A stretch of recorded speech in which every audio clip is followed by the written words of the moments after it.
I'm curious how much you can hear out of this. This is actually yesterday, almost no cars in the parking lot. So I remember like this wasn't a big deal. And now I'm like, yay, we're talking socialism outdoors. But yeah, some say it's the best thing, some say it's the worst thing. And I think most of the time people are not talking about the same thing. They're talking about different degrees, different places in the spectrum. And what got me thinking about this topic is that people see it less objectively and more through what they want it to be. So let's talk about that. Because I think it's nuanced and I think my personal opinion, it changed actually. I have like the initial, like just what I think right now, and then it changed very shortly after. A lot of the idea of what I'm aware of is a human like positive thing. That's like when I think about it, that's what pops into my mind. I don't see it as like the extreme versions that people usually take and associate it with something else.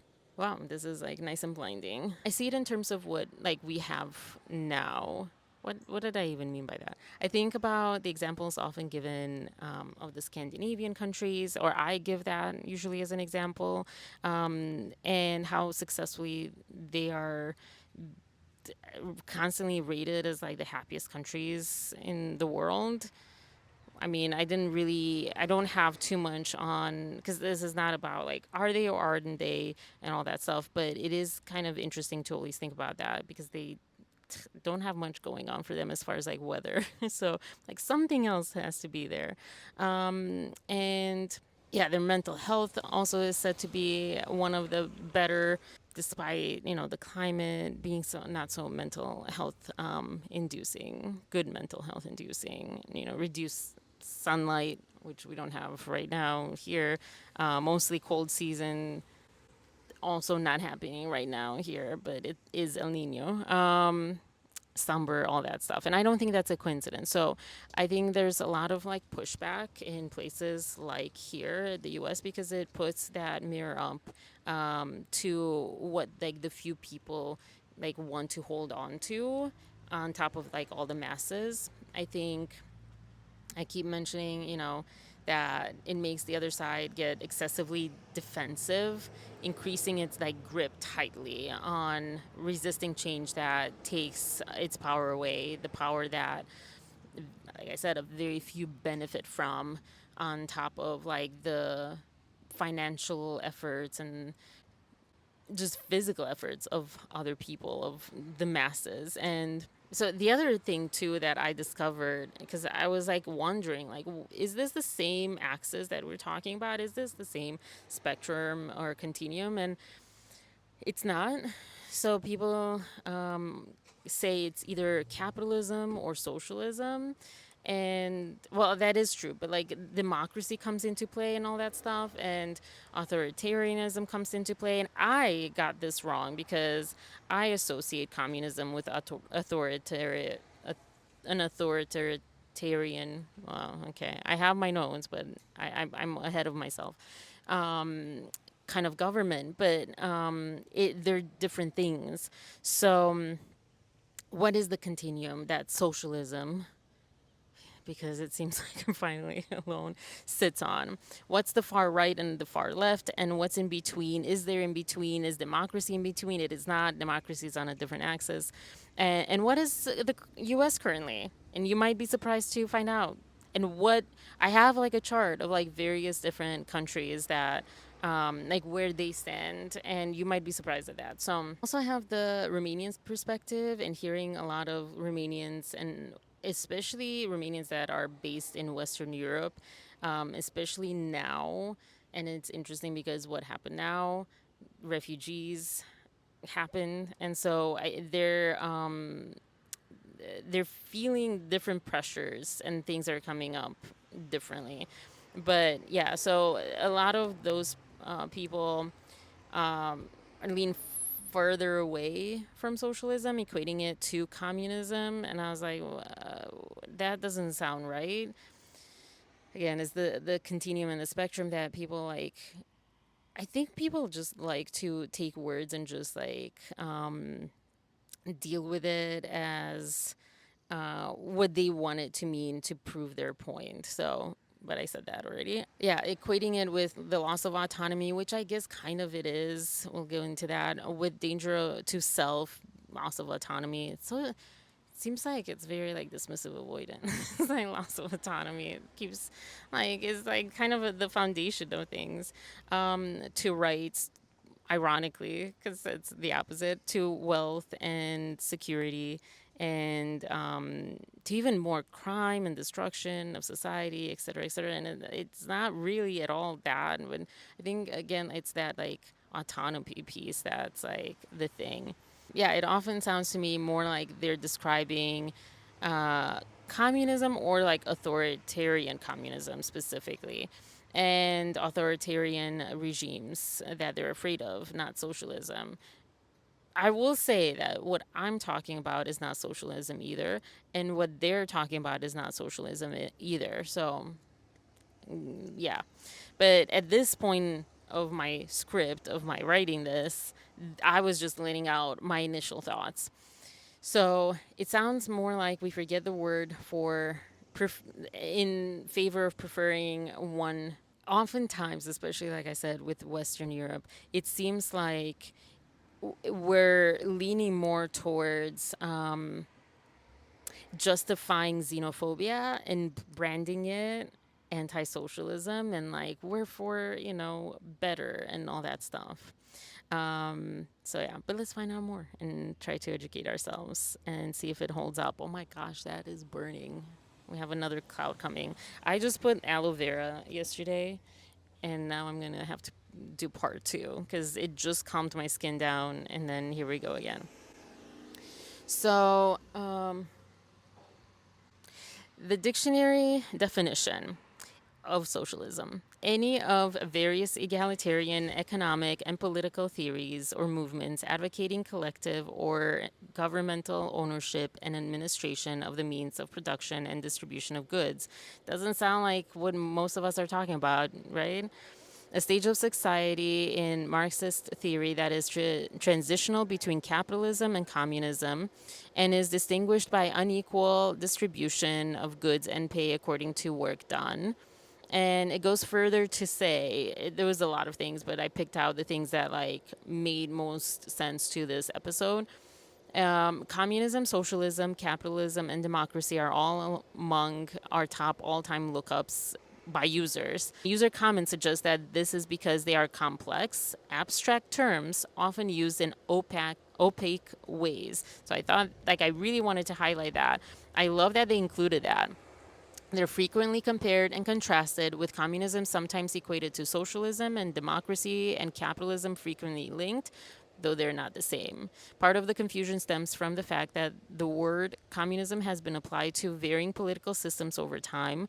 When it was first used in English prose in that mid 19th century, in the mid 19th century, communism referred to an economic and political theory that advocated the elimination of private property and the common sharing of all resources among a group of people. In this use, it was often used interchangeably with the word socialism by 19th century writers, which they're not exactly the same. Communism is kind of the extreme, like there is no private property, and socialism is not that extreme. There is some private property. And then what most people talk about, and what indeed Scandinavian countries have, is social democracies or democratic socialism. And I guess those two are different things, and I do have that, but that was like odd for me to find out. Like it's just the same words twisted around, but it's basically how close or how far you are from like pure socialism, even though like they're both democratic. I guess that's the way that they chose to make it separate. This umbrella term of socialism is more varied than people think. Like I'm saying, what it actually is an economic philosophy rather than a political philosophy. It's where means of production are like being talked about, and how they are or are not owned and regulated by the state of community, not private individuals. It exists on a spectrum from mild, regulate big industry, which actually US has, to extreme where the state owns everything.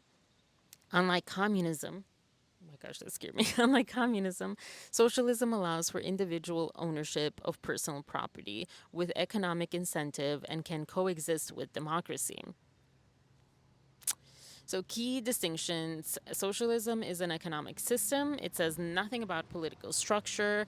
A socialist economy can exist with a democracy or dictatorship. This is where the confusion lives for most people. I know that I had someone from Venezuela be very anti socialist ideas like universal health care and blah, blah, blah, and blah, blah, blah, and be anti socialism, equating it to this extreme version that it is not, and equating it to loss of human rights and all that stuff. Like, I escaped, Venezuela, so like that the socialism is bad because I think these leaders use these words to prove their point and to make you afraid of what they don't want you to be for. Does that make sense? I mean, and it goes kind of every way. This is also why like it's important to like talk about this and educate ourselves on it, and what are these like terms and what do we want and where does what we want fit into that, and is it because like we are afraid of something and what that fear is, and so on and so forth. So this is where the confusion lives. People conflate the economic system with the political one. Venezuela, I just said, it's actually a socialist authoritarian. And I think that last part is the issue. Sweden has socialist leaning policies with strong democracy, and the system itself doesn't determine freedom. The political structure does. And you might say, well, how does it not determine freedom if the state owns everything? And I will say, and I say this later, so excuse the repetition, but I will say because we make the government. The government exists. It's not an entity just like fallen from the sky or given by God. The government is something that we make, that societies in that area of this planet, of the whatever continent we're on, we created that. So that's why.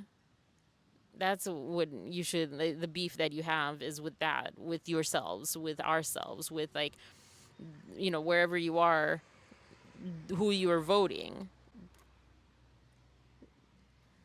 not whether they own. Because that's the thing, like, the government owning whatever they're owning is the people owning whatever they're owning, and not a person owning what other people are using.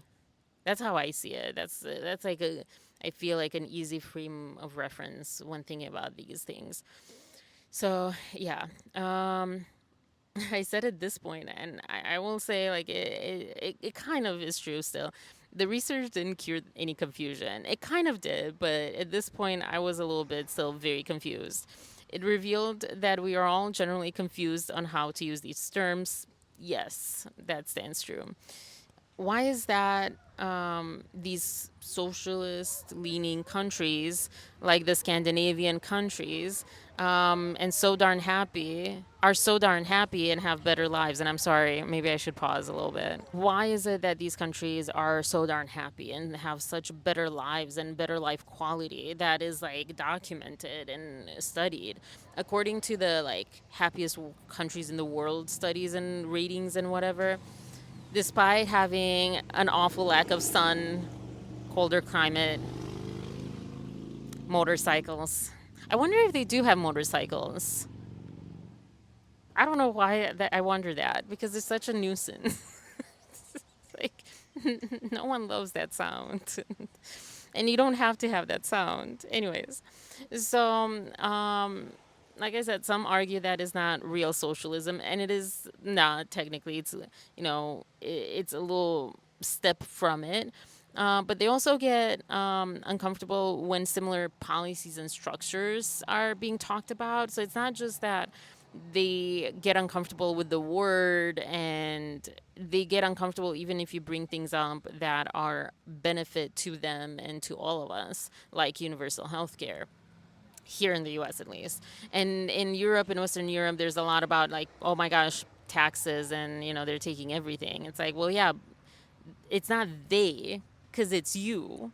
You are benefiting from this. And I love that I have been a part of these conversations where people like point that out very with like proof and history and things that I cannot give you that much of. Like, no, like you are benefiting from this. These taxes don't go like out in the air into everyone else. Like, you benefit from them, especially in those countries, especially in those countries. And in those countries, I don't think there's many people who complain about that. It's more like those like more in between, a little, less on the social towards like socialism.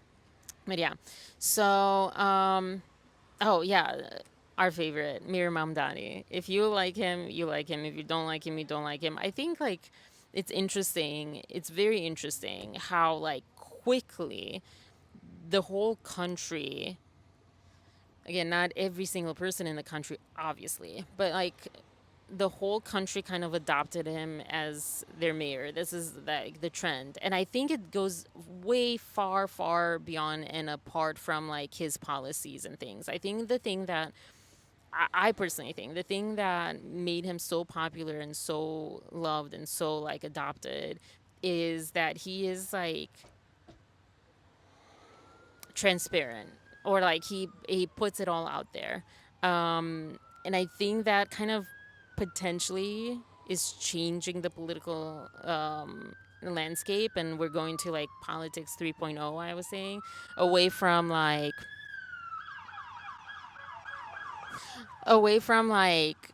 going to personal attacks, which I think that's stupid because that's not politics. You're not telling me anything about what you're doing for us and what you're not doing for us.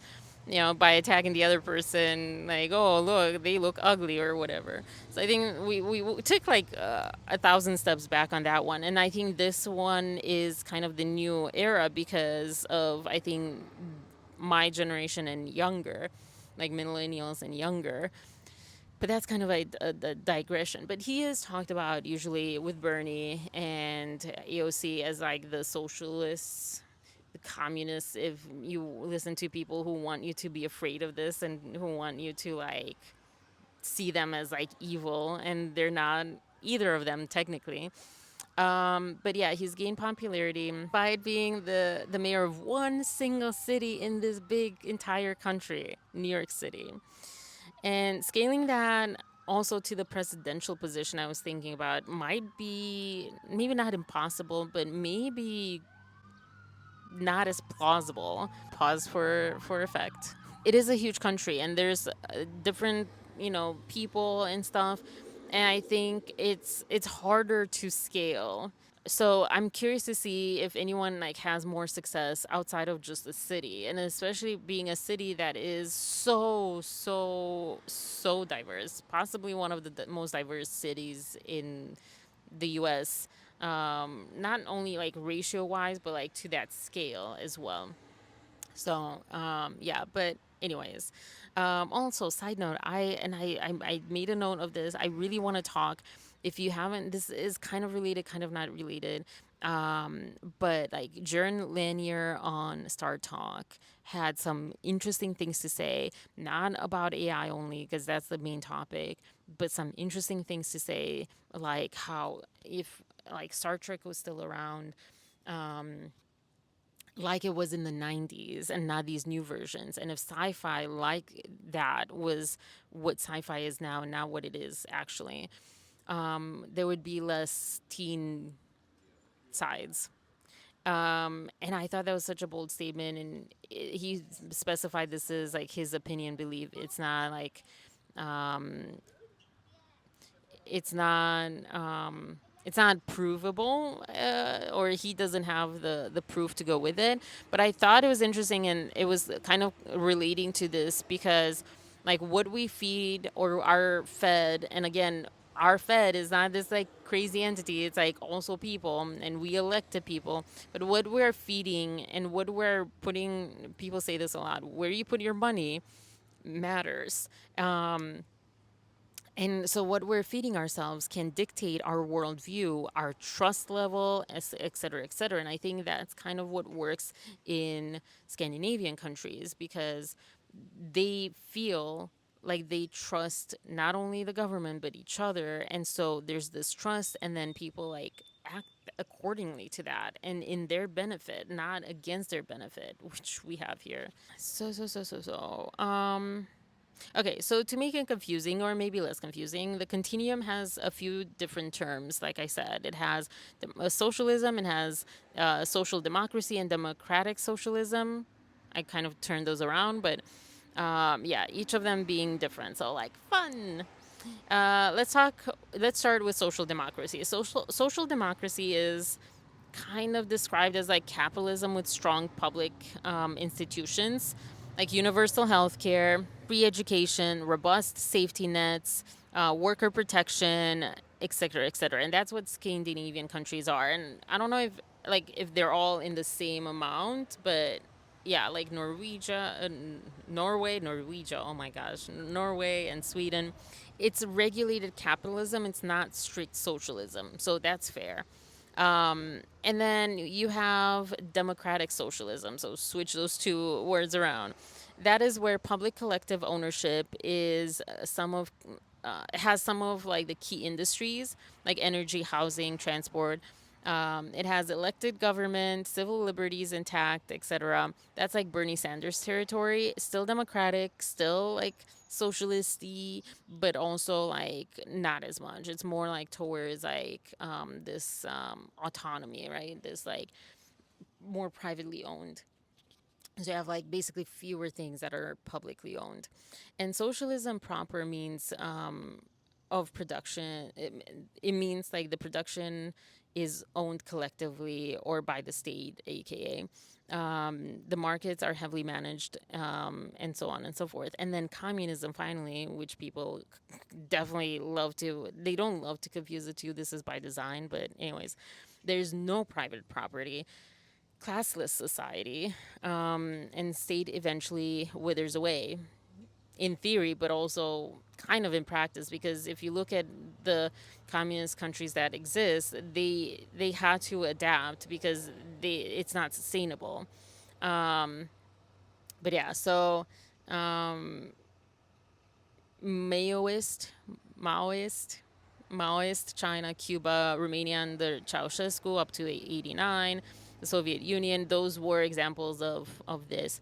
Even inside communism, socialism, capitalism, etc., the thing people I think live in fear of is actually authoritarianism and totalitarianism, because it's not so much about how the economics are spread, and like if we're all like equally happy and wealthy and fine and our survival isn't bad, then great, right? But I think they fear those that take away their rights, their freedoms. And if you ask any Romanian, like towards the end, you couldn't have those things. No one was really, I mean, maybe they were equal, but it was like just poverty. There was no wealth. And I think they're like, well, as a result, we need to go to the other extreme. And that's all I'm saying is like, no, we don't. No, we don't. Just like, no, we don't. This like meritarianism or whatever, meritalism, I don't know. No, that has like detriments to it too, and we're kind of seeing it. The distribution of wealth and power and the monopolizing things like that changing affects everyone, including those like top percents. So yeah, and also like I just don't think that's fair. But yeah. So this is why I had someone who was severely against Mamdani, coming from the communist Venezuela, and someone also from like Romanian descent. Like, not like we would argue about like we wanted the same thing, we feared the same thing, but we use the opposite words, and like favor of someone like Mamdani or Bernie and so on and so forth. And I didn't understand that initially. And so I did this because I was like, what am I missing? What are they missing? We're both missing something. So, all right, on the right side, so that's like the left side. On the right side, you have anarchism, libertarianism, um, and that's like minimal state, maximum individual freedom, markets and communities self-organize, like just like no government almost, or actually at all. Which is interesting because I can't think of like historically much like that. I mean, tribes had government, that they were a government, you know? So, like, I don't know, did that ever exist? I feel like it's just like people, like, oh, yeah, let's go do this. And then, like, I guess when you see like post apocalyptical worlds, but even then, they have leaders and, like, I mean, even animals have that. So, interesting. And moving inward, classical liberalism and free market capitalism. I don't know why. Yeah, those, I don't know. Those words sound different than, I guess, what I learned on the left. There's like, I think there's like, I wonder if that fits into one of these then. No. Okay, I think that's like something else. Okay, anyways. Private ownership, markets decide, state stays small. So it's not as extreme. It's kind of more in the middle. Um, okay. In a way, U.S. is a mixed economy, nominally capitalist, but with supposed significant socialist adjacent infrastructures like public schools, Medicare, Medicaid, which you could argue that's arguable. Social security is also arguable, especially for generations to come. The interstate highway system was an interesting point, and public libraries, fire department, et cetera, et cetera. And no one calls those like socialist or communist on the surface, but they are, you know, publicly owned entities. So, yeah, and this is where I said, I'm like, it's funny that people like fight on this because like the government didn't fall from the sky. It's completely man made. It was created by us for us. Like for us. We created this system because, like, if you've ever done a movie, this might explain this. I've had the experience to work with someone who was just insisting on, like, let's all write, let's all direct. I'm like, you don't want to do that. I love that idea in theory. Like, you will not find someone who's more like, let's all be equal than me, but you don't want to do that. That will lead to disaster. No one will get anything from that. And I mean, in the end, it was kind of like, it worked out okay, and it wasn't exactly like that.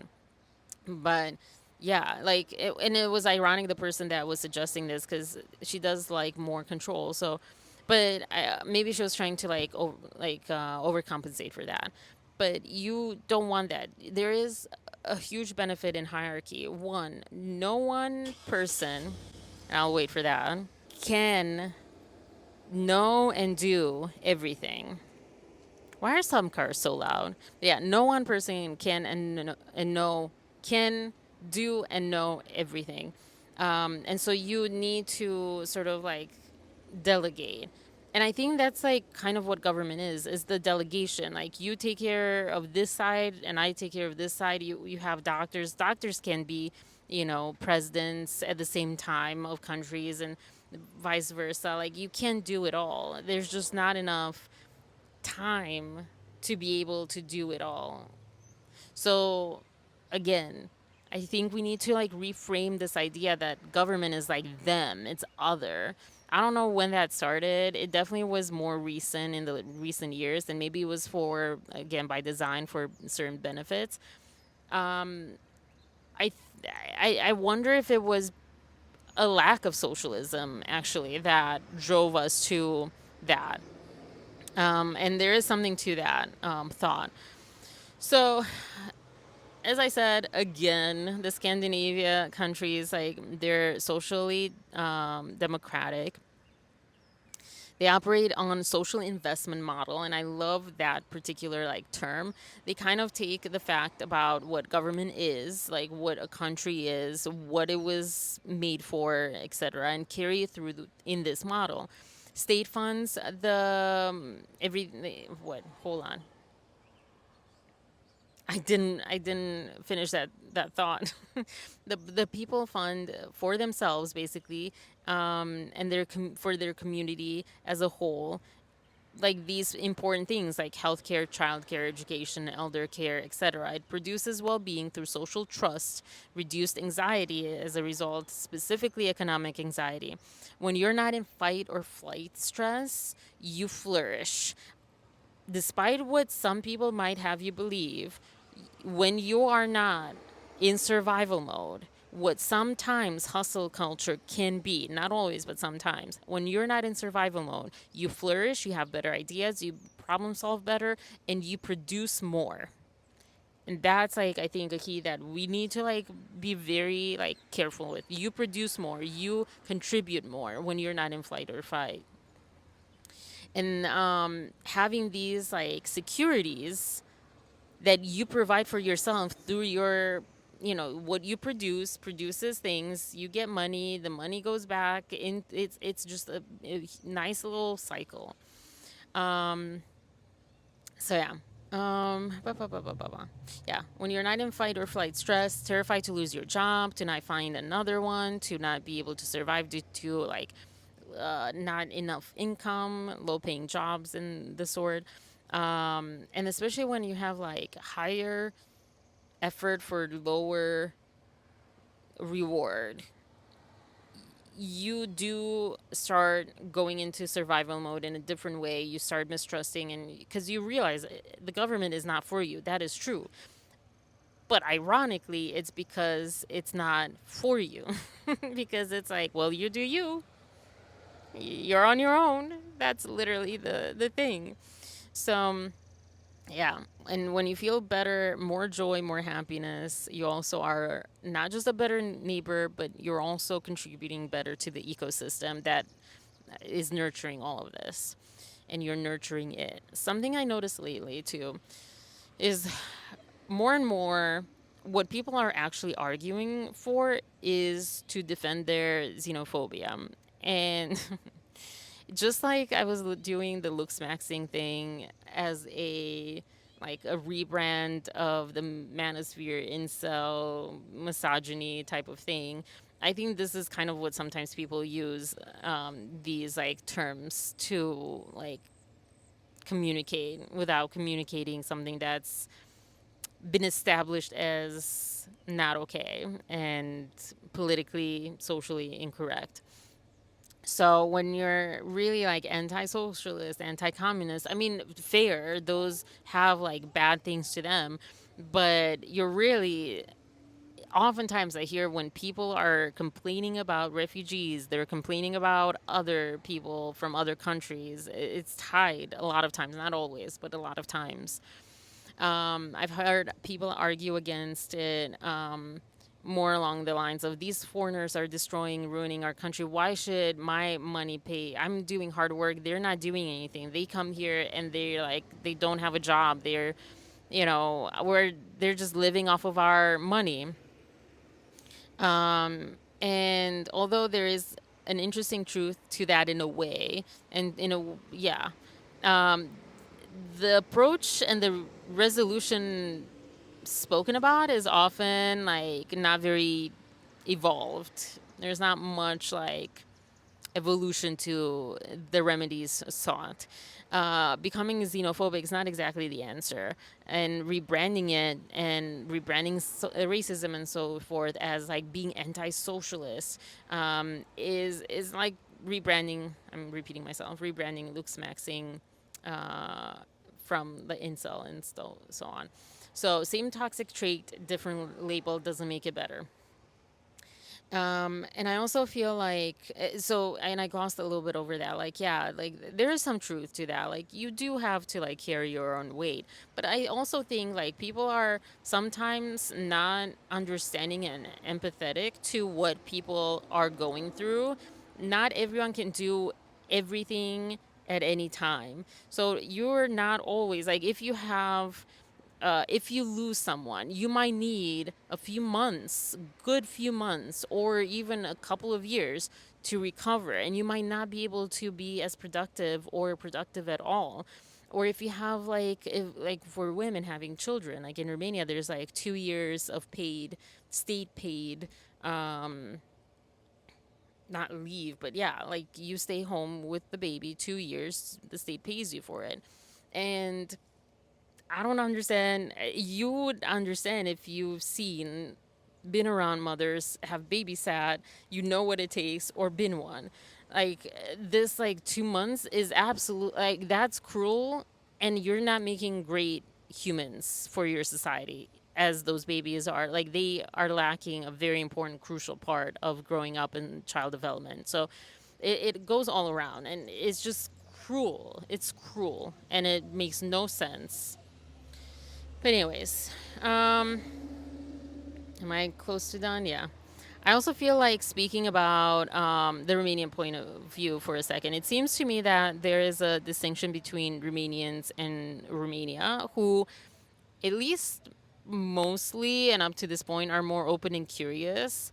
And I think that stays true, even though that might change and so forth. And then diaspora, which it sounds such a religious word to me. I don't know why, but yeah, the people outside of Romania that live and have lived for a long time in other countries, especially Western Europe, not even the U.S., but especially Western Europe, they're more defensive and more rigid and more and less curious and more like yeah, xenophobic or racist. I guess in the U.S., depending on where you go, I've seen people get caught in the wrong crowds here and become more racist.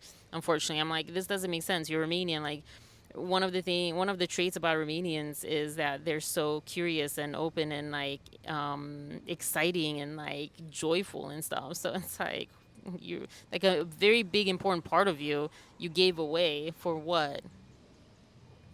Um, yeah, and I also say nationalistic sentiment has grown lately all over. So yeah. So let's take a look at this axis. I will insert the graph, probably full screen. I don't think I have like any other place. I don't know. But yeah, so this is a very interesting. Where did I open that? Where is it? We have these two different axes that tend to like be I don't know why people. Okay, this bothers me a lot. Talk about like environment and like good for the whole people. Like, why are you running your freaking car in the parking lot? Anyways, so these two axes get meshed together as the same thing, but they're not. So you have like democracy and authoritarianism on one axis, and capitalism and communism on the other. And actually, capitalism isn't the end all be all, but this is kind of where I don't think. I think this is just where this stops. So you have like the democratic capitalist countries: USA, Japan, Brazil, UK, Austria, South Africa, and they are at different levels of each, right? And then you have the socialist towards communist democracies, which are like Sweden, France, Denmark, Bolivia, and then you have on the bottom what kind of no one really wants, except for the few people that really want the power, and that's like the authoritarian communism, China, Cuba, North Korea, Romania back in the day, um, Venezuela, and so forth. And then you have the authoritarian capitalist countries, which I found interesting because I never thought about it that way. It's the UAE, Saudi Arabia, Rwanda, Singapore, like. And I asked, like, initially when I prompted this graph, I'm like, hey, can you like put a graph together for this? And initially gave me only a few countries. I'm like, can you add more countries? And I wish that it had even more countries because it's so interesting. What you assume that we're all kind of equal, more or less. It's not. Look at that chart. Like that is just like all over the place, all over the place. So it's to me that's like fascinating. I'm not even advocating for or against socialism, and as we've been learning, true socialism not so much anyways. It's not so much about like the word or the label.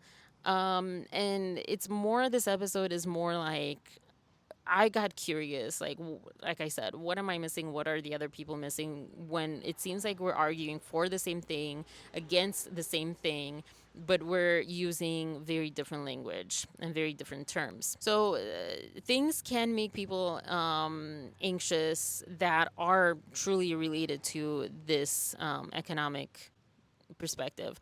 Economic redistribution, cultural change, loss of national identity, government overreach, etc. I think I've kind of covered that these aren't necessarily what that economic structure would tackle, but economic redistribution would be tackled by that. But not necessarily. Like, I think you still have like the mom and pop shops. I think what you like have less of is, the basics, hospitals, fire, police, can't think of it now. But yeah, those like things, and then just the basic, like healthcare, just the basics of like human development and human life, and it just like it kind of takes care of you more. But yeah, there is some restructuring, redistribution that would be not that much as we think here. We are not that far away from that.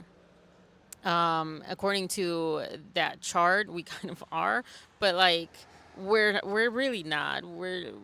I mean, the sentiment of the people is not very far away from that at this point. We're kind of done, I feel like, with things that are clearly not working, and we realize something needs to change, and we went a little further into that thinking that's the answer, and I think we're realizing that's not. But yeah, another example, like for this axis situation, a country moving right politically on immigration and identity doesn't move it left economically.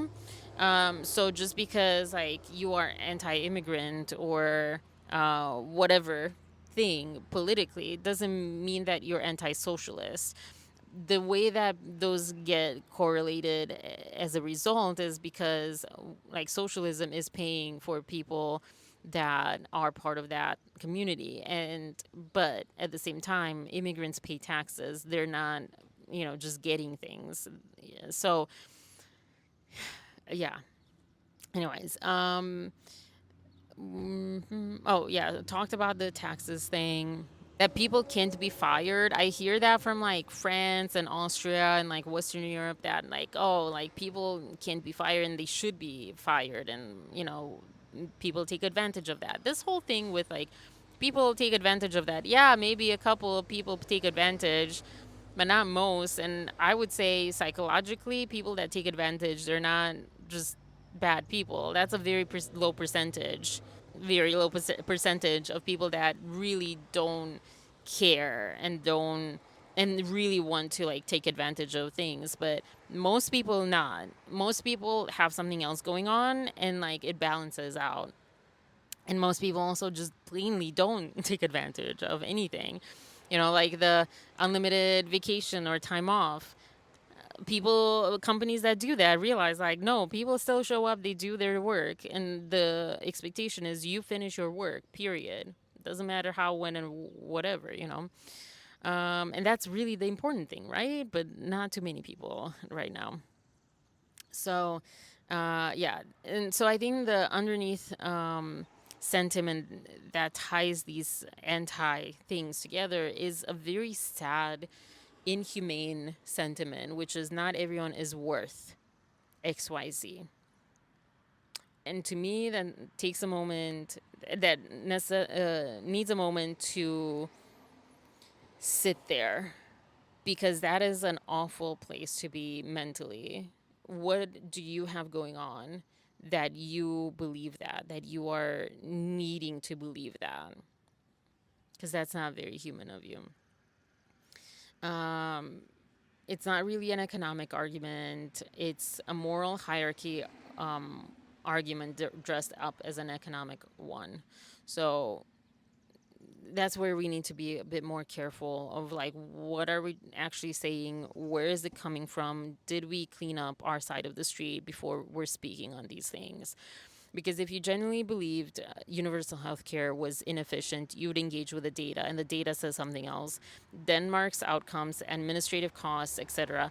You'd have a conversation with numbers and about numbers, and that's not what actually happens. It's a conversation from like the heart, the sentiment, the fears, really, honestly. And this like me versus them, there's this other that we're just being fed into believing. And yes, there is like an other that's like, age old thing, but like not to the extent that we are like kind of doing it now. But I think again, it comes from a very understandable place. We're in fight or flight as a society, as a maybe world, more or less. Like things are not going always like okay, and people are like really taking advantage of that entry point to lead us to what their benefit is. So yeah. Yeah, it shifts depending on who's in the room. Are we talking about, like your type of citizen, or are we talking about like the poor, unemployed, or whoever is like currently designated as undeserving group, or like refugees and immigrants? And I don't mean illegal immigrants, I mean like legal immigrants. And as far as taxes, the conversation often is not looking at the distribution of these high taxes, whether it more socialist leaning places or not. It's not about the numbers and the human benefits. It's not about the disproportionate like efforts or disproportionate distribution of taxes, like going to things like military versus human benefits and current benefits versus like theoretical benefits. It is this us versus them coded in more culturally acceptable argumentative terms. And to those whose identity is built on having earned it without help, I was watching Anastasia from, she's Romanian, and she did Anastasia Beverly Hills, the eyebrow thing, and she was talking about this. And so this was like interesting because it was unrelated, but yeah,